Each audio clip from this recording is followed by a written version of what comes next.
En esta ocasión vamos a ver el tema de la organización como objeto de estudio, ¿sí? Vamos a empezar primero para entender que el ser humano, cuando es lanzado a esta realidad, a este mundo, tiene como parte de su relación con la realidad una experiencia cognoscente. ¿Qué es esto de experiencia cognoscente? Que el ser humano empieza a conocer. O sea, así de sencillo. El ser humano empieza a conocer su realidad.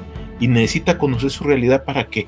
Para actuar en esa realidad y sobrevivir en esa realidad. Entonces, es muy común que el ser humano desde bebé, así como a nivel filogenético, a nivel civilizatorio lo hemos hecho, a nivel ontológico, a nivel individual, pues el ser humano es igual. ¿Sí? El bebé nace y empieza a voltear a ver a todos lados para conocer qué hay a su alrededor. ¿Sí? Empieza a buscar la forma de comunicarse a su alrededor. Entonces hay una experiencia cognoscente que es inherente al ser humano. El ser humano tiene que buscar la forma de comunicarse, de conocer esa realidad y de actuar o sobrevivir en esa realidad. Sin embargo, esa experiencia llega un momento en que no solamente es una experiencia individual, se vuelve una experiencia que es colectiva, que es compartida socialmente. Y esa experiencia que es compartida socialmente, que es de manera colectiva, se da como una experiencia, pero ya que genera un conocimiento sistemático. O sea, es una experiencia compartida, colectiva, pero el objetivo no es generar conocimiento individual, sino generar conocimiento colectivo. Pero para generar ese conocimiento colectivo debe haber un conocimiento sistemático. O sea, ya no es conocer como yo quiero conocer o conocer como yo pretendo que debo de conocer, sino conocer de una manera convencional que permita llegar a un tipo de conocimiento sistemático. Sí, eso es lo que nos interesa. Y en ese contexto, si ustedes se fijan, por eso pongo la imagen que está en el extremo derecho, tiene que ver con esta reflexión sobre esa realidad que estamos conociendo. Y obviamente qué mejor que ilustrar eso que un filósofo, ¿verdad? ¿Sí? El ejemplo más claro que tenemos de eso es Aristóteles. Inclusive si ustedes lo buscan, van a ver que se le maneja con estos tres términos. Se dice, es filósofo. Pues bueno, sí es filósofo. Pero te dicen, es científico. Ah, caray, o sea, ya era las dos cosas. Pero luego te dicen, es polímata. Y tú dices, ¿qué es polímata? O sea, ¿qué es? Pues es precisamente polímata aquel que puede trabajar diferentes áreas o ramas del saber. O sea, que en otras palabras, Aristóteles andaba metido en todos lados. Y ya recuerden que hemos insistido mucho en esta idea de la idea de totalidad del conocimiento que tenían los filósofos y que era parte de esa experiencia cognoscente que como civilización teníamos, donde construíamos un conocimiento sistemático. Y entonces en ese sentido, los trabajos de Aristóteles lo llevan a que la gente lo identifique como metafísico porque estudió la metafísica, biólogo, cosmólogo, lógico, zoólogo, crítico literario, matemático, ético, epistemólogo, filósofo político, polimata, filósofo del lenguaje, escritor, astrónomo y científico. Y eso por mencionar algunas cosas, porque como ellos reflexionaban desde esta experiencia cognoscente para construir un conocimiento sistemático, viendo la totalidad de la realidad, ellos se metían en todos lados. Por eso, si ustedes revisan y platiquen, ya lo hemos comentado y lo volvemos a insistir, si ustedes platican con un sociólogo, en algún momento de su licenciatura vieron a Aristóteles. Si ustedes platican con un abogado, en algún momento de su licenciatura vieron a Aristóteles. Si platican con un psicólogo, también vieron en algún momento a Aristóteles. Y en educación, pues no se diga, también lo vemos. Entonces, si ustedes se fijan, esa es como una de las primeras etapas de la humanidad, o por lo menos de la idea que tenemos de humanidad, donde el conocimiento, la experiencia cognoscente de carácter colectivo, se cristaliza en este tipo de sujetos que construyen y generan un conocimiento muy sistemático y muy claro, ¿no? Pero bueno, eso es ahí. Pero entonces llegamos a otra época, llegamos a la época del Renacimiento. Estamos hablando de 1500, ¿sí? Fines de 1400, principios de 1500, y sea la época del Renacimiento, sea la época de la Ilustración, sea la época de lo que sea el inicio del proyecto de la modernidad, el humanismo, y este cambio que se da en el Renacimiento, ¿a qué nos lleva en la idea del conocimiento? Pues que empieza a darse un giro en esta realidad y ya no interesa la totalidad, ni interesa la reflexión sistemática como experiencia cognoscente.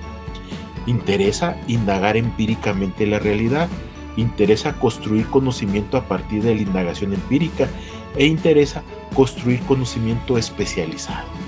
Y entonces en el Renacimiento llegamos a esta idea del conocimiento a nivel de especialización, y entonces surge un nuevo tipo de sujeto, ¿sí?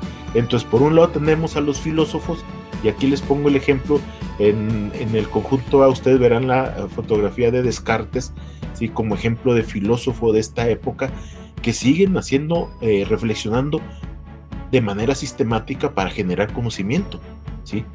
Lo siguen haciendo, sigue existiendo, pero por otro lado surge esta nueva figura, se separa del filósofo y surge una nueva figura que es el científico.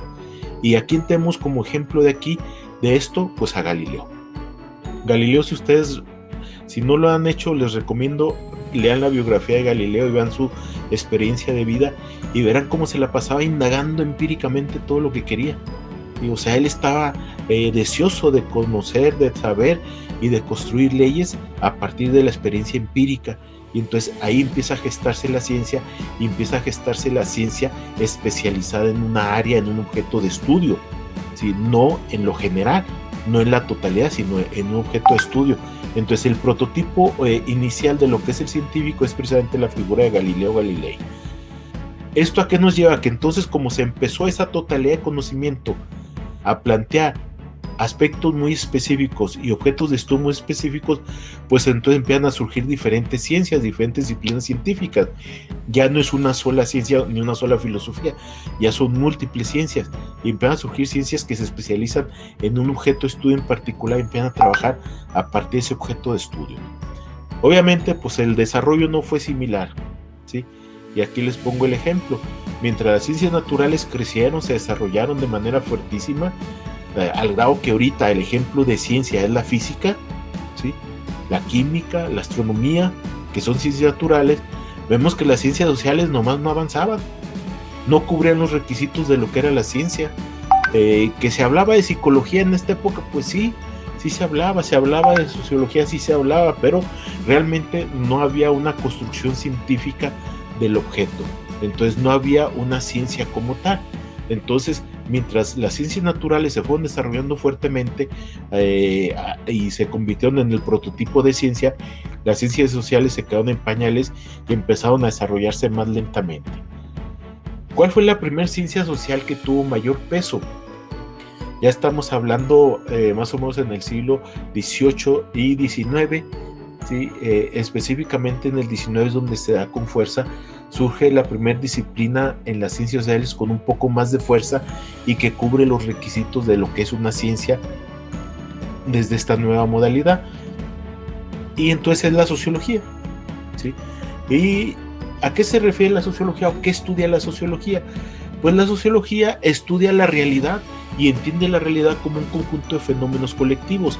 En otras palabras, estudia la realidad desde la perspectiva de los grupos sociales. ¿Cómo qué grupos sociales? Pues la iglesia, ¿sí? Los políticos, los sindicatos, todos estos grupos sociales, la familia, ¿sí? Todos estos grupos sociales actúan en la realidad y construyen una realidad.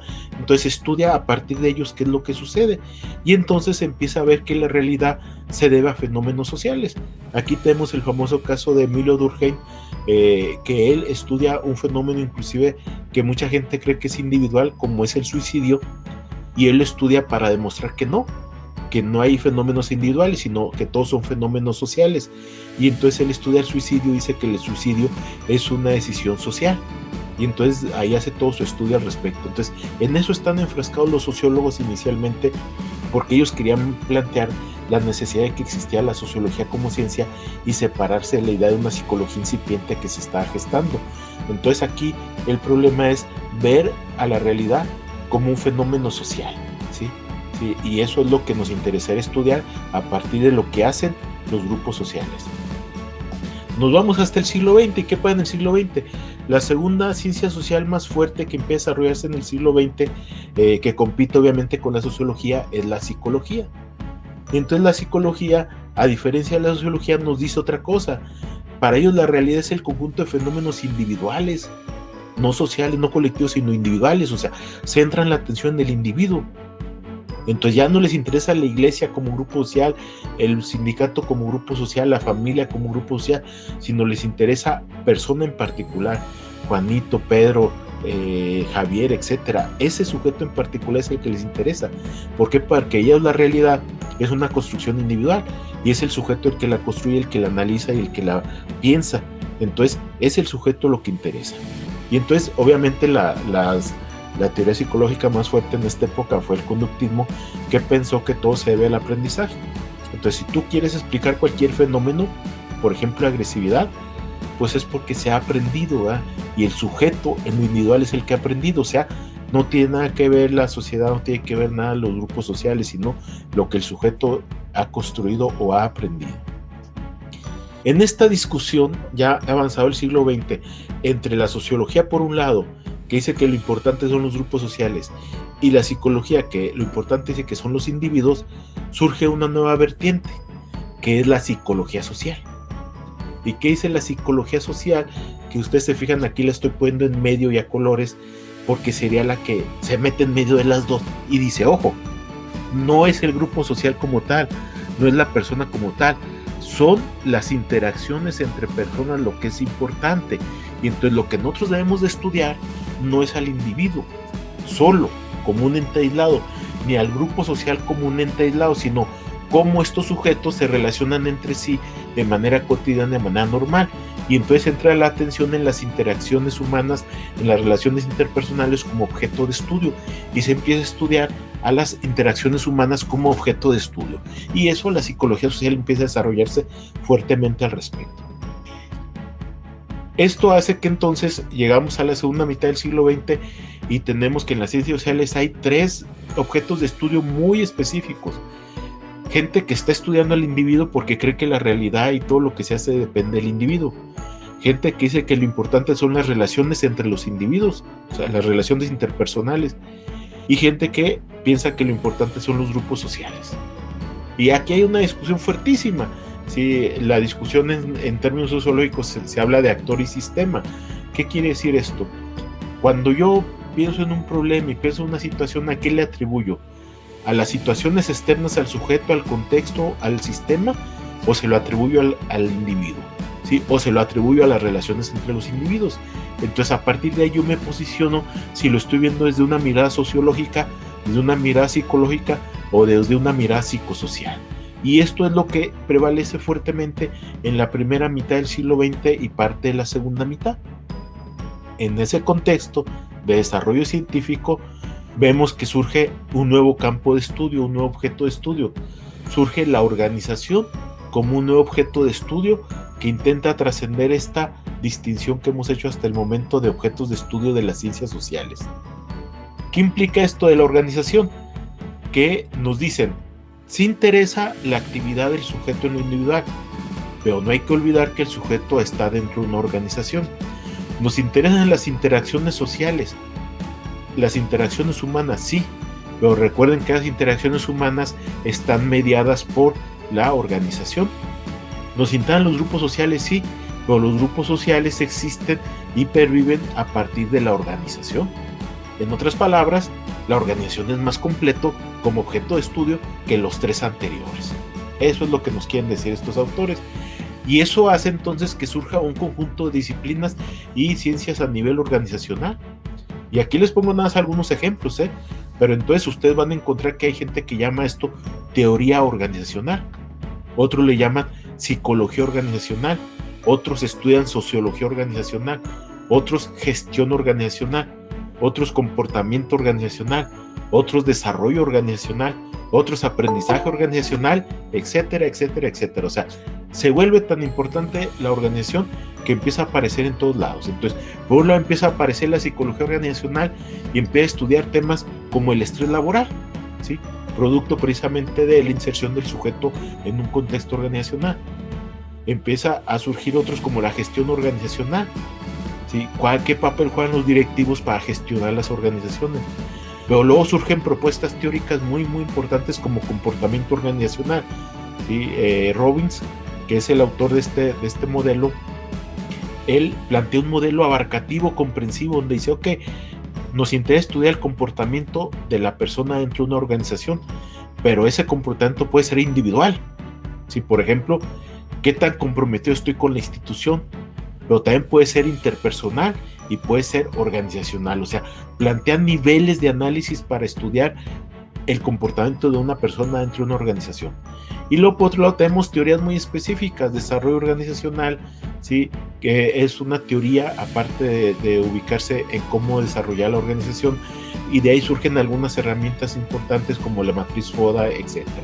Y ya no se llega el aprendizaje organizacional, de ahí surge lo que es mucho de lo que después va a ser las organizaciones inteligentes y el aprendizaje inteligente y otras cosas, ¿no? Pues todo esto empieza a desarrollarse fuertemente. ¿Y a qué nos lleva? Pues que empiezan a investigarse muchas cosas. Empieza a investigarse la cultura, pero ojo, cultura organizacional. O sea, no nos interesa la cultura general a nivel social, nos interesa la cultura dentro de las instituciones, dentro de las organizaciones. Y entonces a mí me interesa, por ejemplo, si la escuela es una organización, ¿qué tipo de cultura genera ahí? El clima organizacional, la comunicación organizacional, el compromiso organizacional. ¿Por qué unas personas están tan comprometidas con una institución y tienen, como decimos coloquialmente, la camiseta puesta y por qué otros no lo tienen? Y inclusive el cambio organizacional. Y aquí les puse nada 5 ejemplos que son los más recurrentes. Si ustedes entran a Google Académico, van a encontrar estos temas y muy comunes. Ya cuando la gente lo mete a la escuela, pues ya dicen que es cultura escolar, ¿verdad? O en lugar de clima organizacional dicen clima escolar, pero estamos hablando que son estos temas y se empiezan a trabajar, se empiezan a investigar mucho y hay mucha investigación y conocimiento al respecto. Y esto nos lleva a que ya avanzado el trabajo sobre la cuestión organizacional, la gente que le interesa la educación, la gente que son los pedagogos o los filósofos de la educación o los teóricos de la educación, empiezan a discutir, bueno, y esto de la organización, ¿qué pasa en la escuela? La escuela es una organización. Puede ser la escuela estudiada a partir de lo que nosotros veamos en otras organizaciones, por ejemplo, una empresa, si en una fábrica, en la iglesia, ¿sí? Eso que vemos en esas organizaciones es trasladable sin más ni más a la escuela, o la escuela tiene peculiaridades que le hacen un tipo de organización muy particular, muy específica, que necesita su propio estudio. Esta pregunta, los autores nos llegan a la segunda respuesta. La organización escolar es un tipo de organización muy peculiar, muy particular, ¿sí? Que necesita su propio espacio, necesita su propio proceso de indagación, necesita su propio proceso de construcción teórica. Y entonces, para ellos la organización escolar, estudiar la organización escolar es estudiar las interrelaciones más adecuadas de los elementos que intervienen en una realidad escolar con vistas a conseguir la realización de un proyecto educativo. En otras palabras, la organización escolar se define esencialmente por perseguir un proyecto educativo, tener una meta que es un proyecto educativo, y entonces las interrelaciones entre los diferentes elementos y factores que intervienen en la institución o en la organización es lo que determina lo que es una organización escolar y se convierte en el objeto de estudio para los teóricos de la educación y les interesa trabajar con ellos a partir de ellos. Con esto cerramos esta presentación, ¿sí? Y damos por cerrado esta introducción general a lo que es el estudio de la organización en lo general y la organización escolar en lo particular.